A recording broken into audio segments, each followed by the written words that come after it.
بسم الله الرحمن الرحيم تبارك الذي نزل الفرقان على عبده ليكون للعالمين نذيرا نستعينه ونستغفره ونؤمن به ونتوكل عليه ونعوذ بالله من شرور أنفسنا ومن سيئات أعمالنا من يهده الله فلا مضل له ومن يضلل فلا هادي له وأشهد أن لا إله إلا الله وحده لا شريك له وأشهد أن محمدا عبده ورسوله أما بعد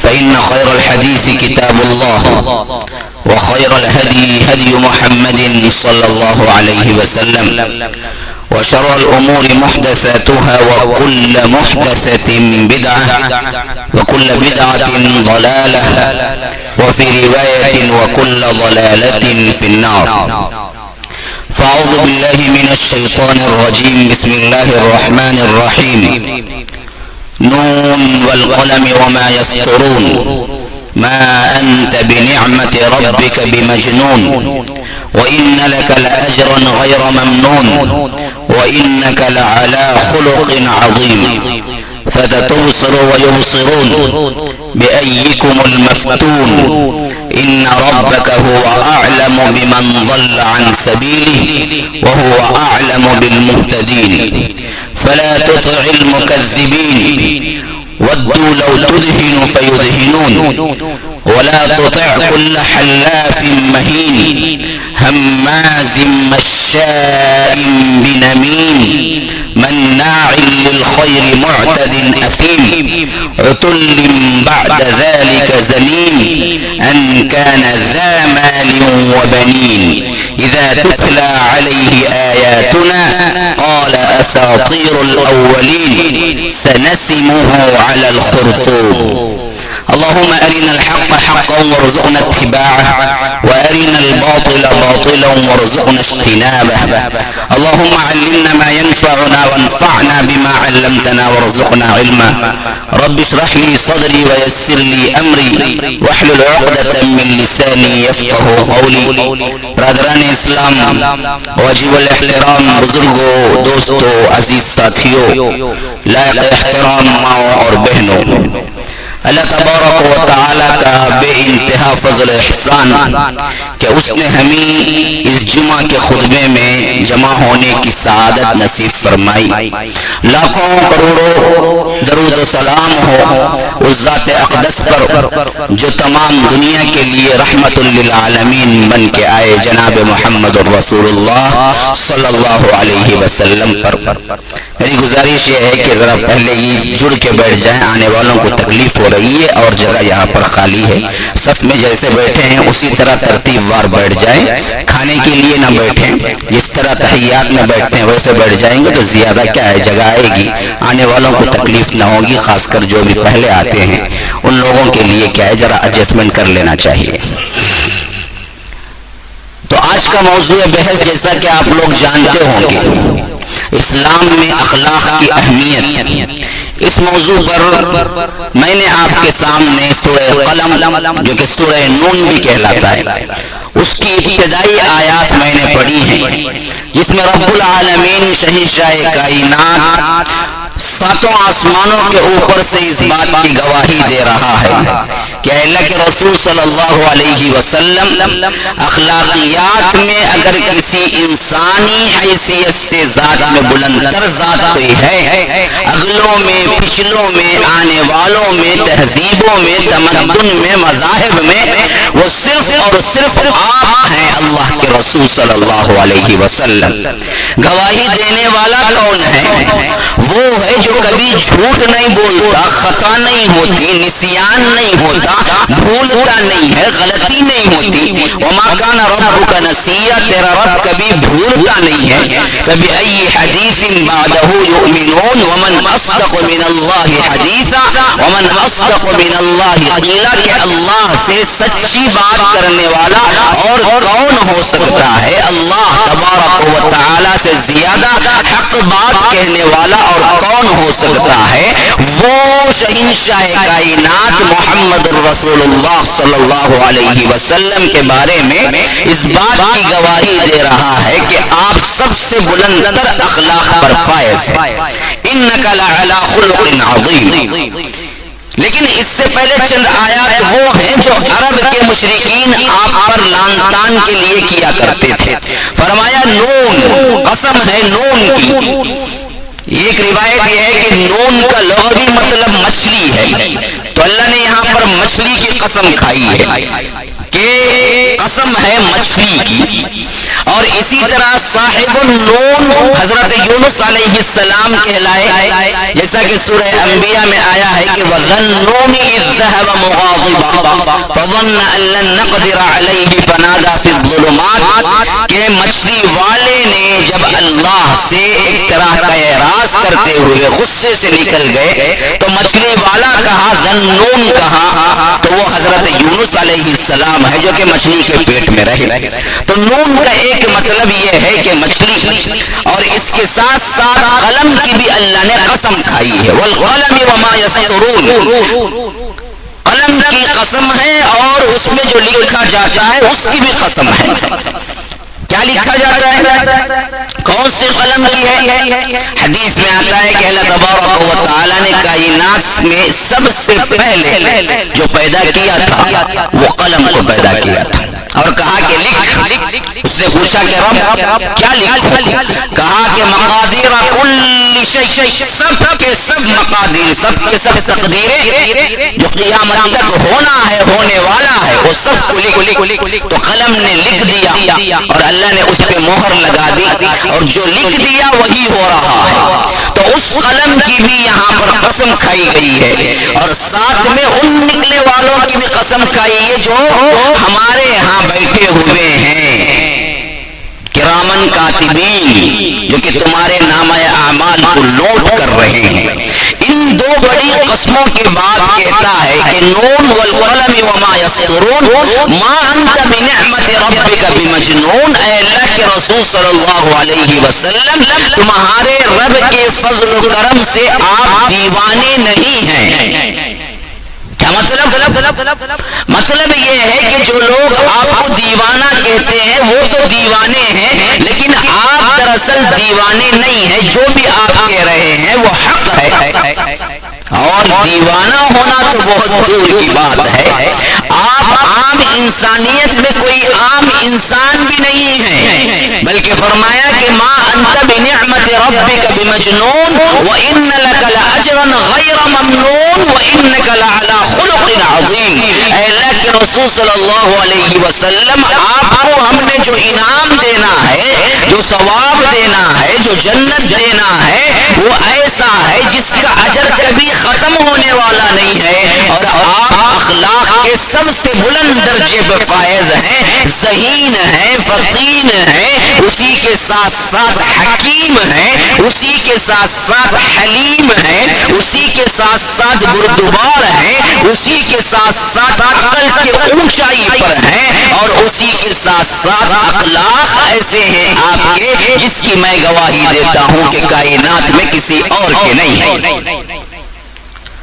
فَسَتُبْصِرُ وَيُبْصِرُونَ، یہ بھی دیکھے وہ بھی دیکھتے ہیں. آپ بھی انتظار کریں وہ بھی انتظار کریں گے جو آپ کو دیوانہ کہہ رہا ہے. بِأَيِّكُمُ الْمَفْتُونَ، ایک زمانہ آئے گا حشر کے میدان میں، تب پتہ چل جائے گا کہ اصل دیوانہ کون ہے. تم دیوانے ہو یا جس کو تم کہہ رہے ہو وہ دیوانے. بِأَيِّكُمُ الْمَفْتُونَ إِنَّ رَبَّكَ هُوَ أَعْلَمُ بِمَنْ ضَلَّ عَنْ سَبِيلِهِ وَهُوَ أَعْلَمُ بِالْمُهْتَدِينَ. اللہ تبارک و تعالی جانتا ہے کون راستے سے ہٹا ہوا ہے اور کون ہدایت پر قائم ہے. لیکن آپ کو کیا نہیں کرنا، رذیل اخلاق اپنانا نہیں ہے. اب یہاں سے میرے ٹاپک کی بات شروع ہو رہی ہے. اخلاقیات میں دو طرح کے ہیں. ایک ہے حسن اخلاق، اچھے اخلاق، ایک ہے بد اخلاق، برے اخلاق، خبیث اخلاق. تو اللہ نے اللہ کے رسول کی صفت بیان، اس کے ساتھ ساتھ برے اخلاق کا ایک لمبا چوڑا ایک ایسی لسٹ تیار کر کے دے دی کہ یہ دیکھو، اس سے تم پہچان لو یہ کہاں جانے والے ہیں. اچھا یہ بات بھی ذہن میں رکھ لیجیے، اچھے اخلاق کا انجام کیا ہے، برے اخلاق کا انجام کیا ہے. فرمایا اچھے اخلاق کا انجام جنت ہے. بلکہ اللہ کے رسول صلی اللہ علیہ وسلم نے فرمایا کہ بہت سے نمازی، تہجد گزار، روزے دار، اللہ کی عبادت میں لگے ہوئے لوگ جنت میں اس مقام کو نہیں پہنچ سکتے جو حسن اخلاق کے ذریعے پہنچ سکتا ہے. زیادہ عمل نہیں، زیادہ عبادت نہیں، فرائض احکامات پابندی، حلال و حرام کی پابندی بس، لیکن اس کے اخلاق اتنے اچھے تھے کہ وہ دراصل صالحین و انبیاء کے ساتھ ہوگا. تو اللہ کے رسول صلی اللہ علیہ وسلم نے فرمایا اچھے اخلاق سے وہ بلندی اس کو مل سکتی ہے جو ایک روزے دار کو روزے سے، نمازی کو نماز سے، تہجد گزار کو تہجد گزاری سے نہیں مل سکتی. اور برے اخلاق سے انسان باوجود نمازی، روزے اور اللہ کی عبادت کے وہاں پر کامیاب نہیں ہوگا اور جہنم جانے والے بہت سے واقعات ہمیں احادیث میں ملتے ہیں. اسلام نے اس اخلاقیات کو اتنی اہمیت دی کہ اصحاب رسول اللہ صلی اللہ علیہ وسلم کی تربیت یافتہ جو صحابہ تھے، جو جماعت تھی، ان کی اخلاقی کیفیت ہی اصل میں اسلام پھیلنے کے بعد کے ادوار میں سبب بنی. ہندوستان میں کوئی فوج نہیں آئی جو اسلام پھیلا. 715 میں ہاں محمد بن قاسم آئے تھے لشکر لے کے، لیکن میں اللہ کی قسم کھا کے کہتا ہوں اس سے 50 نہیں 90 سال 60 سال پہلے ہی اسلام یہاں آ چکا تھا اور مالے بار کی ایک مسجد 690 میں تیار ہو چکی تھی جو آج بھی کیرلا کے اندر مشہور ہے، جو کہ کسی لشکر نے تعمیر نہیں کی تھی، وہ یہاں کی قوم نے تعمیر کی تھی اسلام کے اخلاقیات کو دیکھ کر. اور تجارت کی وجہ سے اسلام پھیلا. جو بزنس مین آئے ان کی ایمانداری جو دیکھی، ان کی تجارت جو دیکھی، ان کے اخلاق جو دیکھے، انہیں پوچھنا پڑا کہ آخر یہ کون سا دین ہے جس کی تم پیروی کرتے ہو. تب انہیں معلوم ہوا کہ اسلام ایک ایسا دین ہے جو دوسروں کو تکلیف دینا اس کے نزدیک کبیرہ گناہوں میں شمار ہوتا ہے. تو انہوں نے اسلام قبول کیا اور انہوں نے ہی اسلام قبول کر کے اپنی نماز کی حفاظت کے لیے مسجد بنائی 690 میں. جب 715 میں آئے محمد بن قاسم، اور ان کے بھی روایتوں میں آتا ہے کہ جب جانے لگے 4-5 سال ہی رہے تھے، 17 سال کی عمر میں آئے، 22 سال کی عمر میں واپس بادشاہ نے بلا لیا. 5 سال کی حکومت کی، لیکن ایسے حسن اخلاق کے ساتھ کہ ان کے پتلے بنا کے پوجے جانے لگے ہندو قوم میں، جہاں پر انہیں سختی سے حکم دینا پڑا کہ میرا کوئی پتلا بنانا جائز نہیں ہے اور اس پر میں جرمانہ عائد کروں گا. تب کہیں جا کے رکے اور محمد بن قاسم جب پلٹ کے جانے لگے تو پوری قوم نے روتے ہوئے الوداع کہا. روتے ہوئے کہا آپ کو یہاں سے جانا نہیں چاہیے، لیکن آپ اپنے بادشاہ کے حکم کے پابند ہیں، اس وجہ سے جا رہے ہیں، ورنہ تو آپ ابھی اعلان کر دیں ہم آپ کو پوری سپورٹ کرتے ہیں، آپ نہ جائیں. لیکن وہ بندہ اتنا اعتبار والا تھا، اتنا ایماندار تھا، باوجود معلوم تھا بادشاہ قتل کرنے کے لیے بلا رہا ہے، جیل میں ڈالنے کے لیے بلا رہا ہے. محمد بن قاسم جیسی شخصیت کو ہمارے سیاست کی بھین چڑھا دیا گیا اور انہیں جیل میں ڈال کے قتل کر دیا گیا 22 سال کی عمر. یہ اور بات ہے، مسلمانوں نے جو کیا وہ کیا. مجھے بتلانے کا مقصود یہ ہے کہ یہ اخلاقیات کی اور حسن اخلاق کی وہی اہمیت تھی جو محمد الرسول اللہ صلی اللہ علیہ وسلم نے صحابہ کے اندر پیدا کی تھی. اور خود اللہ کے رسول اس کے گواہ تھے. یہ نہیں کہ منبر پہ کہتے تھے، عمل کچھ اور تھا، نعوذ سے آگے تھے، جس کی وجہ سے صحابہ پر اس کے اثرات ایسے گہرے پڑے کہ انہوں نے جان دینا گوارا کی، وعدہ خلافی کرنا گوارا نہ کیا۔ ابھی میں واقعات آپ کو بتلاؤں گا، لیکن پہلے سن لیجئے بد اخلاقی کے نمونے کیا ہیں۔ فرمایا وَلَا تُطِعْ كُلَّ حَلَّافٍ مَّهِينٍ، اللہ کے رسول صلی اللہ علیہ وسلم جہنمیوں کے صفات والے لوگوں کی پیروی نہ کیجئے۔ کون ہے وہ سب سے زیادہ قسمیں کھانے، بات بات میں قسم کھانا برے اخلاق کی نشانی ہے، اور خاص کر جھوٹی قسم کھا کے مال بیچنا اللہ کے رسول صلی اللہ علیہ وسلم وہ حرام کھانے کے برابر ہے۔ آج تجارت میں چیز عام ہو چکی ہے، تھوڑا سا بکاؤ میں 10-5 روپیے کے لیے بندہ جھوٹی قسم کھا کے کہتا ہے اللہ کی قسم میں نے صرف 20 روپیے کو لیا، بھائی آپ کو 2 کو دے رہا ہوں تو 2 روپیے نفع ہے، حالانکہ وہ 15 روپیے کو لیا ہوتا۔ یہ وہ قسم 2 روپیے کے لیے کہہ رہا ہے، لیکن اس کو معلوم نہیں یہ 2 روپیے کا کمانا کل چیز کو برباد کر دیتا ہے اور تمہیں جہنمی بنا دیتا ہے۔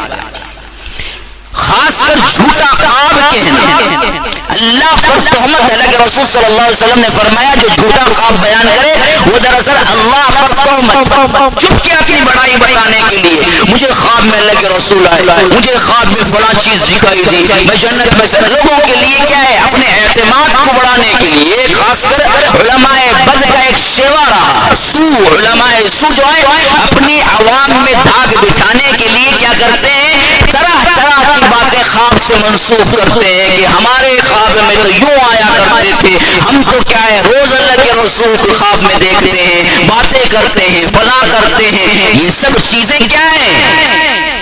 جہنم کی طرف لے جانے والی، اور اس میں اگر کوئی اعتماد والا پہلو نہیں ہوتا تو قسم بھی کھا لیتے ہیں اور بلا جھجک قسم کھاتے ہیں۔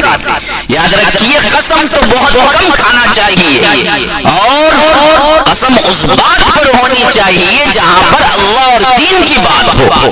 اپنے لحاظ سے قسم سے پرہیز کرنا چاہیے، اگر کبھی کھاؤ تو وہ بھی دراصل کیا ہے حق بات پر کھائی جا سکتی ہے، آخری اجازت۔ اگر جھوٹی کھاؤ کبیرہ گناہوں میں سے شمار ہو، اس لیے فرمایا کل حلاف مہین، جو بہت زیادہ قسمیں اور جھوٹی کھاتا ہے، اللہ کے رسول اس صفت کو پہچان لو، اس کے پیچھے نہ چلو۔ وَلَا تُطِعْ كُلَّ حَلَّافٍ مَّهِينٍ حَمَّازٍ مَّشَّاءٍ بِنَمِيمٍ، جو دوڑتا بھاگتا ہے اس سلسلے میں یا تو چغلی کھانے کے لیے یا نہیں تو آنکھوں سے اشارہ کرنے کے لیے۔ یہ دو صفت بھی برے اخلاق میں شامل ہیں۔ میں اچھے اخلاق میں ابھی نہیں آ رہا ہوں، میں پہلے برے اخلاق آپ کے ذہنوں میں بٹھانا چاہتا ہوں۔ آج ہمارے ہاں خاص کر نوجوانوں میں یہ واٹس ایپ، یہ ٹویٹر، یہ مذاق، یہ کامیڈی اس حد تک پہنچ گئی ہے کہ اس کو گناہ ہی نہیں سمجھا۔ آنکھوں سے مجلسوں میں بیٹھ کے اشارہ کرنا یہ جہنمیوں کی صفت ہے۔ آنکھ سے یوں اشارہ کر دیا تو وہ ہنس دیا، کوئی اندر آیا یوں اشارہ کر دیا تو وہ ہنس دیا۔ حماز اسی کو کہتے ہیں، ہمس، سورۃ الہمزہ اسی سے ہے، آنکھ سے اشارہ کرنا مذاق کے لیے، طنز کے لیے۔ صبح سے کچھ نہیں بولا لیکن آنکھ سے وہ بھی سمجھ گئے یہ بھی سمجھ گئے، اب دونوں مل کے ہنس رہے ہیں۔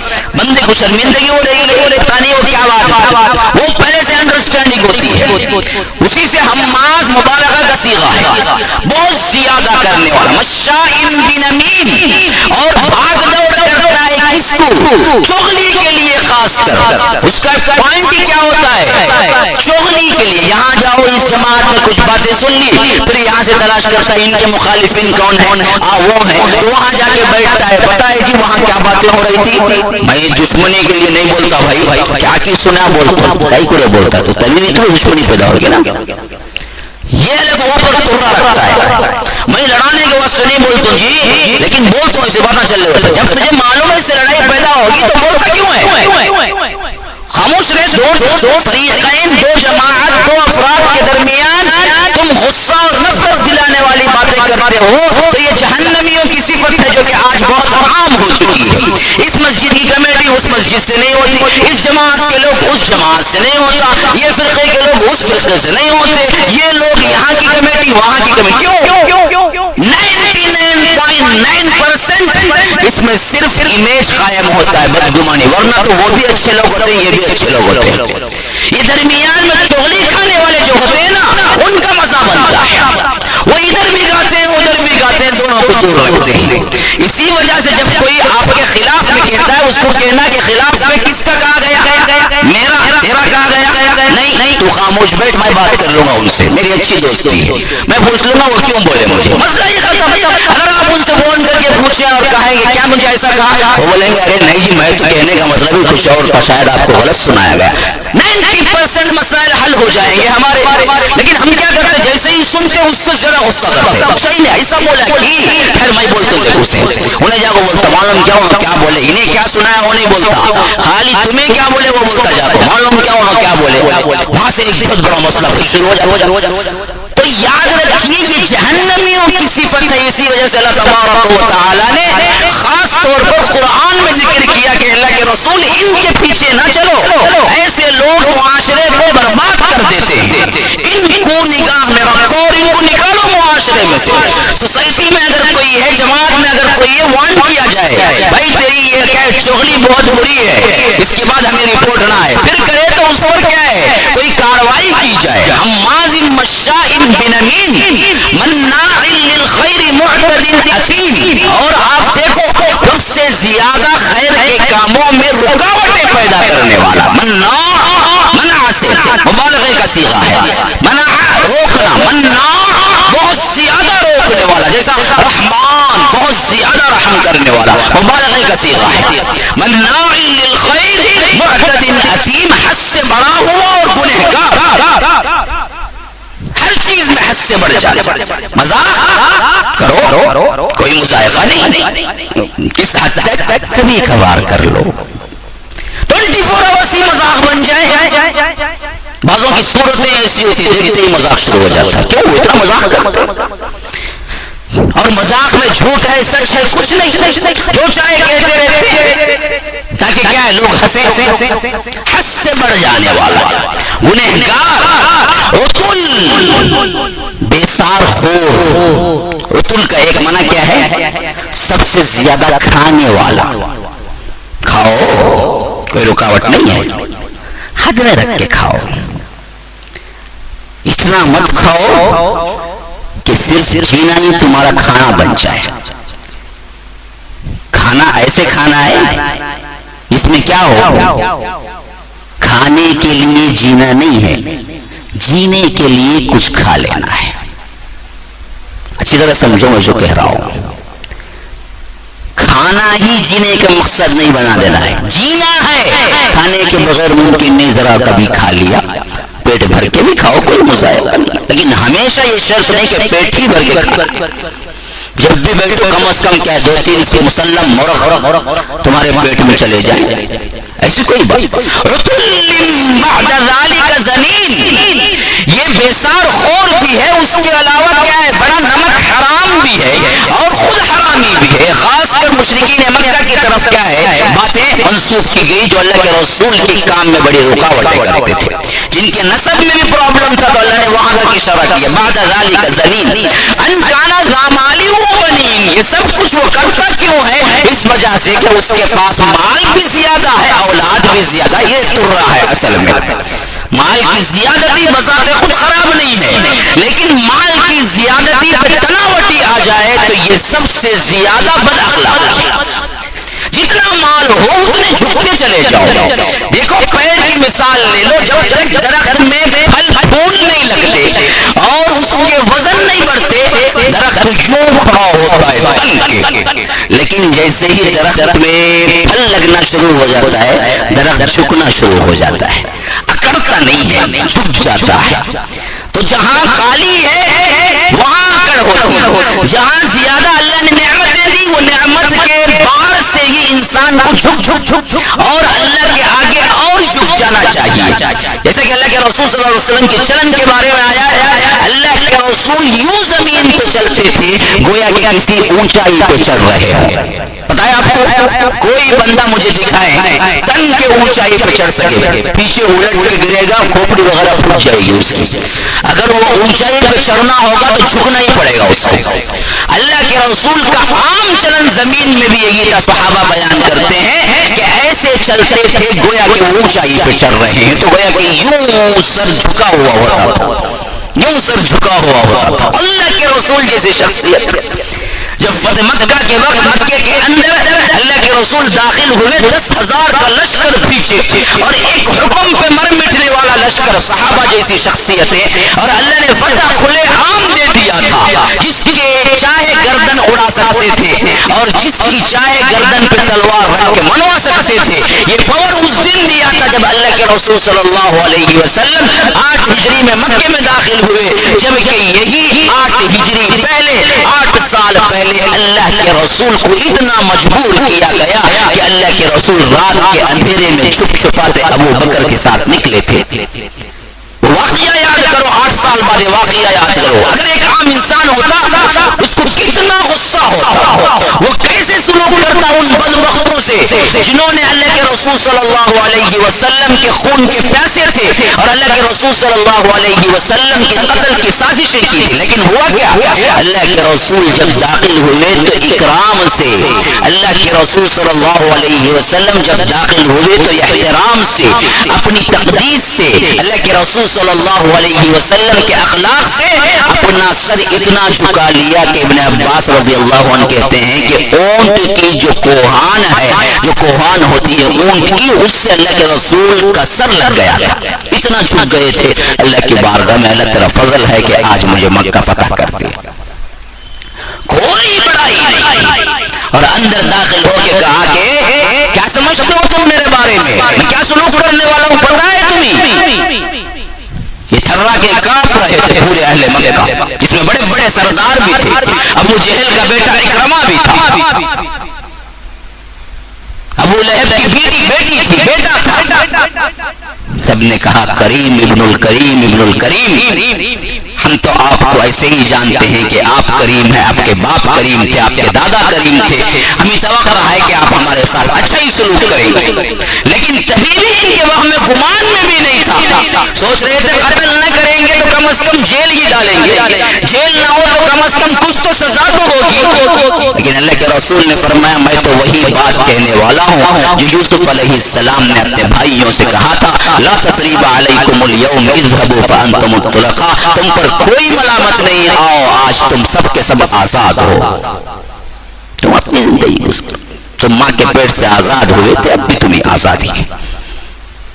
معاف کر دیا سب کو. اس میں حضرت زینب کا حرم عمل گرانے والا تھا. اللہ کے رسول کے چہرے پر سجدے میں اونٹ کی غلاظت لا کے ڈالنے والا بھی موجود تھا. اس میں حضرت فاطمہ کو جیسی شخصیت کو ستانے والا بھی موجود تھا. اس میں وہ بھی موجود تھا جو حضرت ام کلثوم رقیہ کے نکاح کو توڑوایا تھا. لیکن اللہ کے رسول نے سب کو معاف کر دیا, کوئی لفظ نہیں کہا تم نے یوں کیا میں آج معاف کر رہا ہوں, نہیں. تو فرمایا حماز مشاء بنمیم مناع للخیر معتد اثیم عتل بعد ذلك زنین ان کان ذا مال و بنین. اصل میں کرتا ہے اس وجہ سے کہ اللہ نے اس کو بیٹے اور اولاد دے دی ہے, جس پہ اکڑتا ہے اور کہتا ہے اذا تتلی علیہ آیاتنا قال اساطیر الاولین, جو آیتیں تم پڑھ کے ہمیں سناتے ہو یہ تو پچھلے زمانے کے قصے ہیں جی, ہم بھی بنا سکتے ہیں. یہ کون سا کلام اللہ ہو گیا؟ تو اللہ تبارک و تعالی ان جہنمیوں کی صفات کے بعد ایک بات یوں کہتا ہے جس سے ثابت ہوتا ہے یہ پورے کے پورے رذیل اخلاق, قبیح اخلاق تھے. فرمایا سنسمہ علی الخرطوم, یاد رکھو ہم جہنم کی طرف ان کے ناکوں کو کھینچ کے لے آئیں گے. خرطوم اصل میں کہتے ہیں سونگ کو. خرطوم کسے کہتے ہیں؟ سوڈان کا جو کیپٹل ہے آج اس کا نام خرطوم, اس بستی کا نام جانکاری کے لیے. خرطوم عربی میں کہتے ہیں اصل میں ہاتھی کے سونگ کو. اب ہمیں تو اتنی ناک نہیں ہے لیکن ہمیشہ ہمارے ناک کا مسئلہ بنا رہتا ہے تکبرین کا. جتنے فخر کرنے والے تکبر ہوتے ہیں ان کا مسئلہ ناک تو بڑی نہیں ہے ان کی, لیکن ناک کا مسئلہ بڑا رہتا ہے. بولتے پھر تو ناک کٹ جائے گی, پھر تو معاشرے میں ذلیل ہو جائے گی جی, پھر تو ہماری ناک کی کیا کہتا ہے میں ان کی ناک کو سون بنا کے کھینچوں گا جب جائیں گے جہنم میں. سنسمہ علی، یہ نہیں کہا کہ میں ناک کھینچوں گا، کہا کہ ان کی سون کھینچوں گا. اسی پر بلبوتے پر تکبر کرتے تھے. سنسمہ علی الخرطوم، تو یہ رذیل اخلاق ہیں جس کے مقابلے میں حسین اخلاق ہیں، جس کو اللہ کے رسول صلی اللہ علیہ وسلم نے ترویج دی اور اتنا دیا کہ خود رب کائنات نے ٹائٹل دیا، سرٹیفکیٹ دی، کائنات میں سب سے اخلاق والا کوئی ہے تو وہ ہے اللہ کے رسول صلی اللہ علیہ وسلم. میں اس میں اپنی بات کو جوڑتا ہوں، جماعتی حیثیت سے کوئی ہے وہ اصحاب رسول اللہ صلی اللہ علیہ وسلم ہے. اتنی اہمیت دلوائی اس اخلاق کے کہ اللہ کے رسول صلی اللہ علیہ وسلم مدینے سے جب پہلا قدم رکھا مدینے میں، مکے سے ہجرت کیا، معاشرے کی تشکیل دی. رحیق المختوم کے مصنف شیخ علامہ صفی الرحمن مبارک پوری اس پر پورا ایک ٹائٹل باندھے ہیں کہ کیسے مدینہ منورہ کے اندر معاشرہ وجود میں آیا اور اس کے بنیادی اصول کیا تھا. اس پر انہوں نے خاصا ایک مضمون الگ سے لکھا ہے جس میں وہ فرماتے ہیں کہ تمام کا تمام اسٹیبلش ہونے والا معاشرہ جس پر قائم تھا وہ اخلاق تھے. اللہ کے رسول منبر پہ چڑھے تو اخلاق کا درس دیا. ایک صحابی آئے، اللہ کے رسول صلی اللہ علیہ وسلم سے پوچھا ای الاسلام خیر، اے اللہ کے رسول اسلام سب سے بہتر کون سا ہے؟ آپ پوچھیں گے تو اسلام کیا ہے، بہتر بھی ہے؟ نہیں، پوچھنے کا سائل کا انداز یہ تھا کہ اسلام میں سب سے بہتر کام کون سا ہے؟ ای الاسلام خیر. اللہ کے رسول صلی اللہ علیہ وسلم نے فرمایا بھوکے کو کھانا کھلانا، تطعم الطعام، افش السلام، سلام پھیلانا، علی من عرفت ومن لم تعرف، جانتے ہوئے کو بھی سلام کرنا، نہ جانتے ہوئے کو بھی سلام کرنا. ہم کیا کرتے ہیں؟ جان پہچان ہو تو سلام کرتے ہیں، نہیں ہے تو اپنے کام کو پڑھیے جاتے رہتے ہیں. اور اس میں جماعتی اختلاف تو اللہ اکبر، سامنے سے گزرتا ہے بندہ، ہاں نہ ان کی جمع کہیں مجھے سلام کرو. بعض لوگ تو اتنے کٹ ہو جاتے ہیں خود آگے بڑھ کے کبھی سلام کر لو، وہ کہتے ہیں کہ اچھا سلام کا جواب اچھا ہے. کیوں کہتا نہیں؟ اس کے دماغ میں ہوتا ہے اسے سلام کا جواب بھی نہیں دینا. کوئی یہودیوں اور عیسائیوں سے بھی بدتر ہو گئے. مسلمانوں کے دلوں میں یہ قداوت ہے، یہ دوری ہے، یہ نفرت ہے، تو پھر ہمیں کوئی دوسرا باہر آ کے مارنے کی ضرورت نہیں ہے، ہم خود کافی ہیں برباد ہونے کے لیے. اللہ کے رسول کی تعلیم تو یہ تھی کہ سلام کو پھیلاؤ، ایسے پھیلاؤ جانتے ہوئے کو بھی سلام کرو، نہ جانتے ہوئے کو بھی سلام کرو. آپ دیکھیے دشمنوں کو سلام کر کے تلوار سے آپ ان کے دل نیچے نہیں کر سکتے، لیکن اس سلام سے ان کے دل پگھل جائے گا.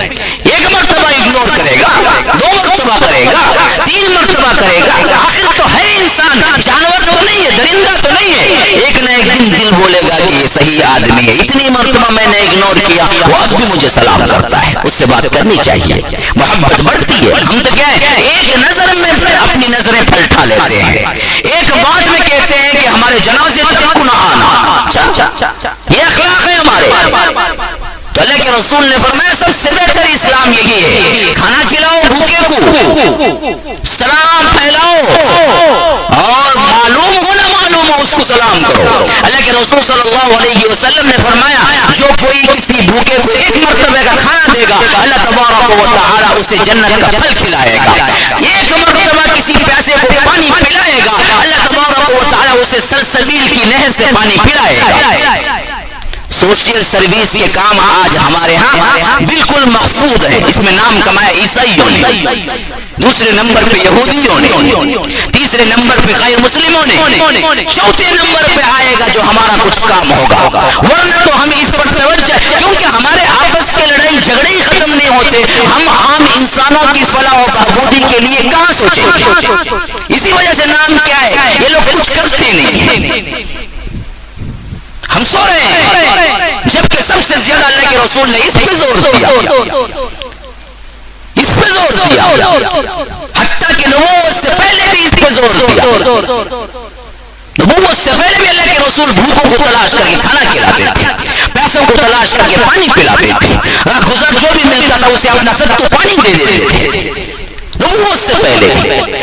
حضرت عبداللہ بن سلام یہودی ہیں، کہتے ہیں کہ سب سے پہلی مرتبہ میں مدینے میں داخل ہوا تو اللہ کے رسول منبر پہ موجود تھے، جمعہ کا خطبہ ہوا، وہ اندر داخل ہوئے تھے۔ سب سے پہلی بات جو میں نے رسول سے سنی، وہ کہتے ہیں ترمذی کی روایت کے اندر، سب سے پہلی بات جو میں نے رسول سے سنی تو اللہ کے رسول صلی اللہ علیہ وسلم کہہ رہے تھے افشوا السلام، لوگوں سلام کو پھیلاؤ، اطعام الطعام، لوگوں کو کھانا کھلاؤ، صلوا الارحام، رشتہ داری کو نہ کاٹو، رشتہ داری نبھاؤ، لوگوں سے صلہ رحمی کرو، اور صلوا باللیل والناس نیام، رات کے وقت لوگ سو رہے ہوں تو تم نماز پڑھو، تہجد پڑھو، تدخلوا الجنت بسلام، سلامتی کے ساتھ تم جنت میں داخل ہو جاؤ گے۔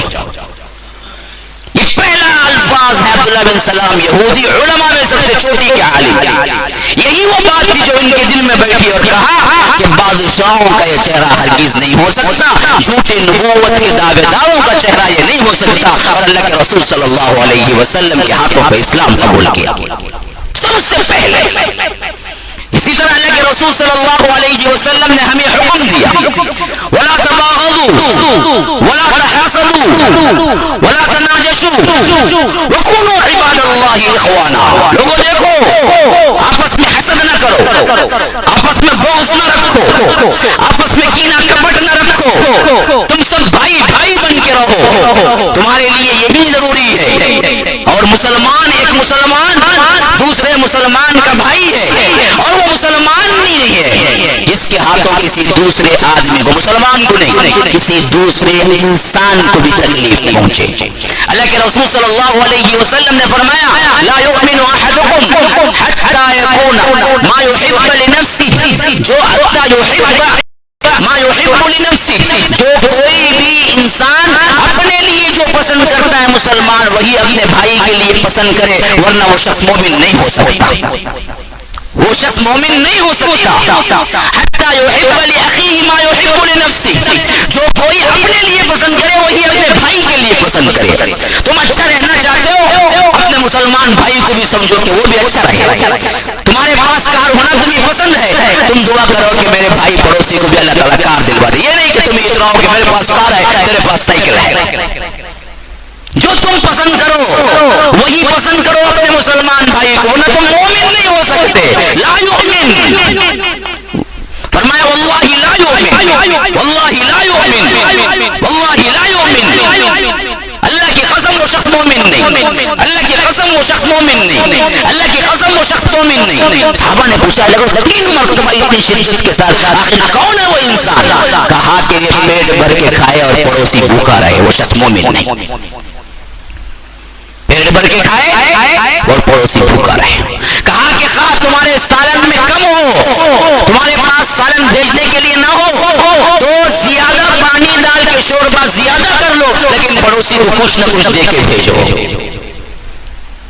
خواہ سالن گاڑا نہیں پانی ہی کیوں نہ مل جائے۔ فرمایا کہ المسلم من سلم المسلمون من لسانہ ویدہ، مسلمان تو وہ ہے جس کے ہاتھوں اور زبان سے دوسرا مسلمان محفوظ رہے، اگر اس کے ہاتھ اور زبان سے دوسرا مسلمان محفوظ نہیں ہے تو وہ شخص مومن نہیں ہے۔ ہمارے ہاتھ، ہماری زبان، یہ وہ جو چیزیں ہیں جو ہم بے جا استعمال کرتے ہیں، سوچنا چاہیے اللہ تبارک و تعالی کی اطاعت میں یا اللہ کی نافرمانی میں۔ یہ زبان وہ ہے جو گالیاں بکتی ہے، یہ زبان وہ ہے جو غیبتیں کرتی ہے، یہ زبان وہ ہے جو ٹھٹا مذاق اڑاتی ہے، یہ زبان وہ ہے جو طنز کرتی ہے، یہ ہاتھ وہ ہے جو کمزوروں پہ اٹھ جاتا ہے بہت جلدی، غلاموں پہ اٹھ جاتا ہے، معذوروں پہ اٹھ جاتا ہے۔ کیوں؟ اس کا پوچھنے والا کوئی نہیں۔ ابو ذر غفاری، ابو ذر جیسی شخصیت جو اللہ کے رسول صلی اللہ علیہ وسلم کے صحابہ میں زہادوں کے امام ہوں گے، ان کے ہاتھوں ایک مرتبہ صدور ہو گیا، ایک غلام کو مار رہے تھے، اللہ کے رسول نے کہا غلام کو مارتا ہے؟ انک امرؤ فیک جاہلیہ، ابھی تیرے اندر جاہلیت موجود ہے۔ اللہ اکبر۔ اور کہا کہ ابو ذر جتنا اختیار اس غلام پر تجھے ہے اختیار تیرے رب کو تجھ پر ہے.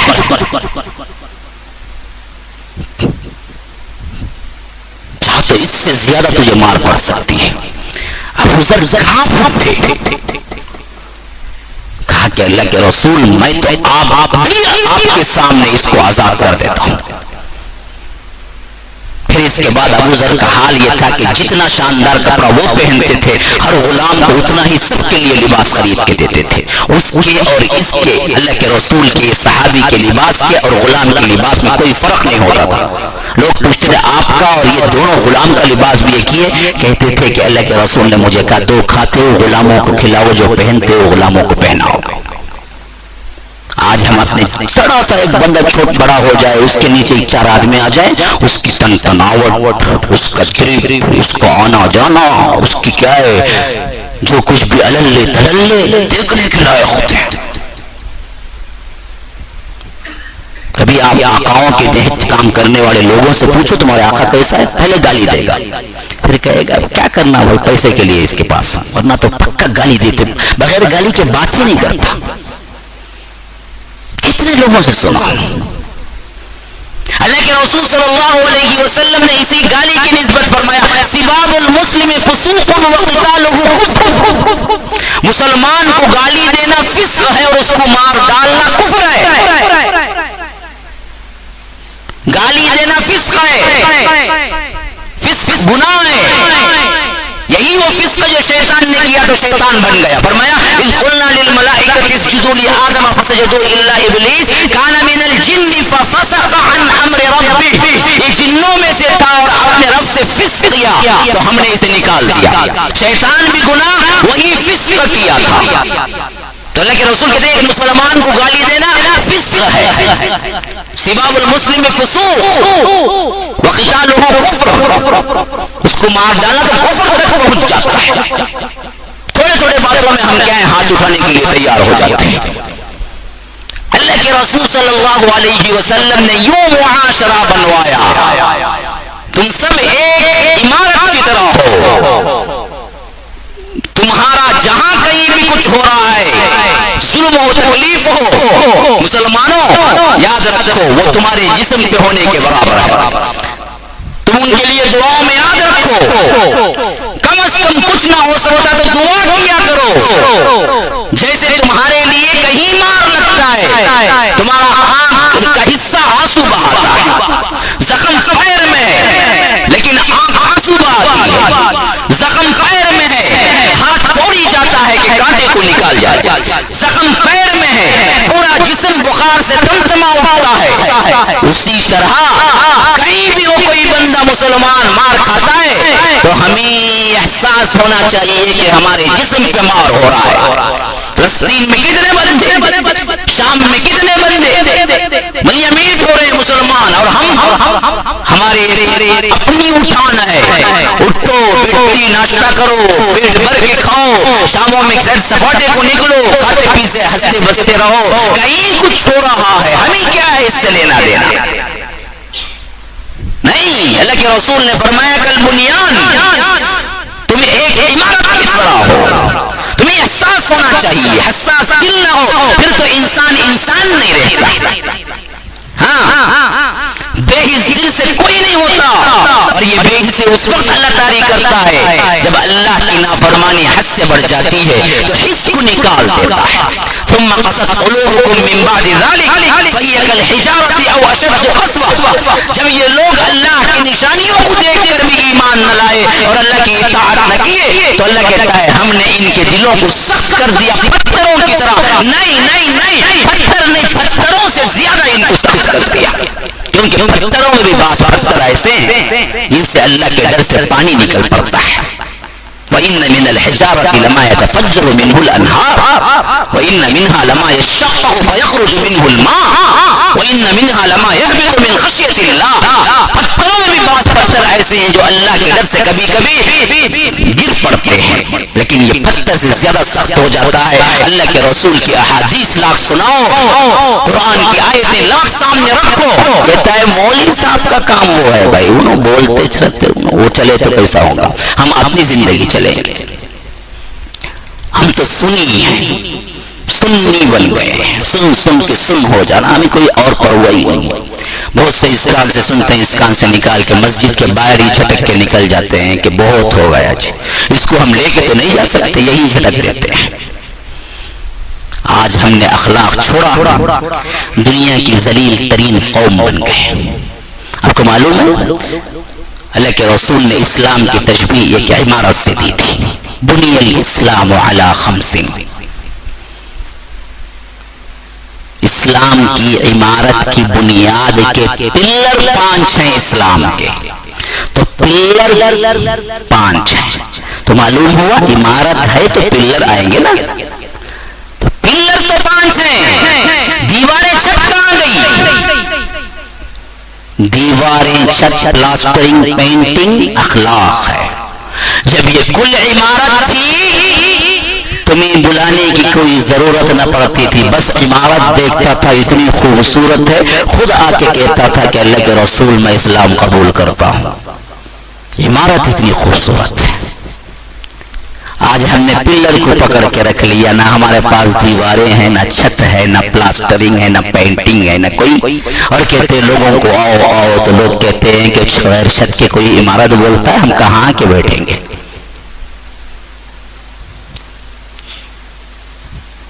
کوئی بدبخت پلر اٹھا دے اور کہے کہ آؤ گھر ٹھنڈی ہے، گھر کے لیے آ جاؤ، تو کوئی آئے گا؟ مجھے کہا پلر پہ کیا گھر بنا ہے؟ ابھی تو پلر اٹھائے ہیں نا، دیواریں چھت ڈالو، گھر تو اس وقت مکمل ہوتا ہے جب پلاسٹرنگ پینٹنگ ہو جائے۔ پینٹنگ سے اصل کیا ہے؟ اس کی خوبصورتی آتی ہے، جب تک آپ پینٹنگ نہیں کرتے اس کی خوبصورتی نہیں آتی ہے۔ تو اللہ کے رسول نے پورے اسلام کو ایک عمارت پہ تشبیہ دی ہے، پلر تو ہے، یہ نہیں کہتا کہ پلر بھی ہمارے، ہاں پلر تو ہے، کم از کم لوگ کیا ہیں نماز روزے کے پاس، لیکن ہمارے اخلاقیات کہاں گئے؟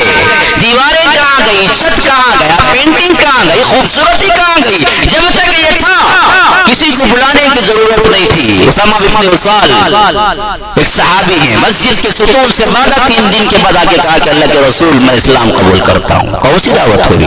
کوئی دعوت، وہ تو بدے رہے مسجد کے ستون سے 3 دن، قیدی بن گئی۔ جب اللہ کے رسول نے آزاد کر کے کہا کہ چلو جاؤ تم اپنی بستی کو، تو وہ مدینے کے باہر گئے، وہاں پر ایک ندی تھی، وہاں پر نہایا، نیا جوڑا پہنا، پھر بھاگ کے واپس آ کے کہا کہ اشہد انک محمد رسول اللہ، میں گواہی دیتا ہوں کہ آپ اللہ کے رسول ہیں۔ پوچھا گیا کہ تم جب قیدی تھے اسی وقت اسلام قبول کر لیتے؟ تو کہا کہ نہیں، مجھ پر یہ دھبا نہیں آنا چاہیے تھا کہ میں ڈر کے قید خانے کی وجہ سے اسلام قبول کر لیا، کوئی یہ نہ کہنا چاہیے تھا اس وجہ سے میں آزاد ہوتے ہی اسلام قبول کیا۔ کیوں؟ 3 دنوں میں میں نے جو دیکھا تھا وہ اخلاق والا کوئی اور گروہ نہیں ہو سکتا، بس اسلام قبول کر۔ قیدی اخلاق دیکھیں، کیا لوگ ہیں یہ بھی، کیا اخلاق ہیں ان کے، بد اخلاقی نہیں، جھوٹ نہیں، امانت داری بے انتہا۔ اللہ کے رسول صلی اللہ علیہ وسلم نے فرمایا جب امانت میں خیانت ہونے لگے قیامت کا انتظار کرو، اذا ضیعت الامانہ فانتظر الساعہ، یہ قیامت کی نشانی ہے، امانت اڑ گئی لوگوں سے۔ خیر مسلموں دکانداروں پر تو کچھ اعتماد ہو جاتا ہے، مسلم دکانداروں پہ بھی اعتماد ہے خود مسلمانوں کو، وہ کہتے ہیں وہ اچھا دیتا جی وہاں جا کے لے لیں گے، وہ برابر ناپتا، یہ نہ ڈنڈی مارتا ہے، جبکہ ڈنڈی مارنے پہلے نے ایک پوری صورت رکھی، ویل للمطففین، خرابی ہے ان لوگوں کے لیے جو ڈنڈی مارتے ہیں، جو کم تولتے ہیں۔ سورہ مطففین اسی پہ نازل ہوئی، اور حضرت شعیب کی قوم کو عذاب ہی اس وجہ سے آیا کہ وہ ناپ تول میں کمی کیا کرتے تھے۔ ہمارے اخلاق چلے گئے، صرف ستون باقی رہ گئے، اب چیخ رہے ہیں کہ اسلام کی طرف آؤ آؤ، اسلام کو سمجھو، یہ اچھا دین ہے۔ یہ لوگ کہتے ہیں کہ کیا پلر کھڑے ہوئے، ہمیں تو کچھ اچھا نظر نہیں آتا۔ اسے عمارت بناؤ مسلمانوں، عمارت بناؤ، خوبصورت بناؤ، لوگ گواہی دینے لگے یہ مسلمان ہے، اس میں مجھے فخر ہے، اس کی دوستی پہ فخر ہے مجھے، یہ کبھی جھوٹ نہیں بولا میرے ساتھ، کبھی دھوکہ نہیں دیا میرے ساتھ.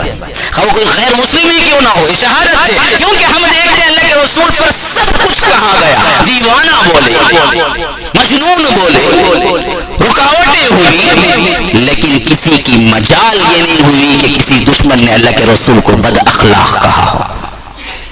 نہیں کہہ سکے, نہیں کہہ سکے, کیونکہ ان کے اندر کوئی بد اخلاقی تھی ہی نہیں, وہ مجبور ہو گئے. ابو لہب سے پوچھا کرتے تھے لوگ, کیا تو محمد کو جھوٹا کہتا ہے؟ ہوتا ہے کہ نہیں, مجھے یہ کہنے میں بہت ہی مشکل ہو رہی ہے. وہ کبھی جھوٹ بولے ہی نہیں تو میں کیسے جھوٹا کہوں, لیکن اس کی بات میرے دل پہ جمتی نہیں. دشمن تھا پکا, لیکن اعتراف کرتا تھا کہ جھوٹ تو نہیں بول سکتے ہم ان کو. صلی اللہ علیہ وسلم. تو مسلمانوں, میرے پاس جمعہ کا وقت بڑی تنگ ہوتا ہے, پھر بھی میں کبھی کبھی کھینچ لیتا ہوں, بڑا بدنام ہوں اس سلسلے میں. پھر بھی کیا ہے, ایک آخری بات کہہ رہا ہوں, اخلاق کو پکڑو. یہ ہے وہ چیز جو ہم کو اوپر اٹھا سکتی ہے آج اس دور میں, خاص کر جہاں پر ہم ذلیل کتوں کی بھی کوئی اہمیت ہے دنیا کے اندر, لیکن ہم مسلمانوں کی کوئی اہمیت نہیں ہے. امریکہ کا کوئی کتا مرتا ہے تو عدالتیں قائم ہوتی ہیں, مسلمان کے بندوں کے بندے خاندانوں کے خاندانے مارے جاتے ہیں تو کوئی پوچھنے والا ہمیں نہیں ہے. گویا کہ ایک امریکہ کے کتے سے بھی نچلی زندگی مسلمان آج گزار رہا ہے. اللہ تبارک و تعالی ہم سب کو توفیق دے, اللہ تبارک و تعالی ہم سب کو بااخلاق بنائے, اللہ تبارک و تعالی ہم سب کو جیسے یہاں اکٹھا فرمایا ہے ہم سب کو جنت الفردوس میں اکٹھا فرمائے. هذا وبالله التوفيق, صلى الله وسلم على نبينا محمد. اسال الله لي ولكم ولسائر المسلمين من كل ذنب فاستغفروه انه هو الغفور الرحيم.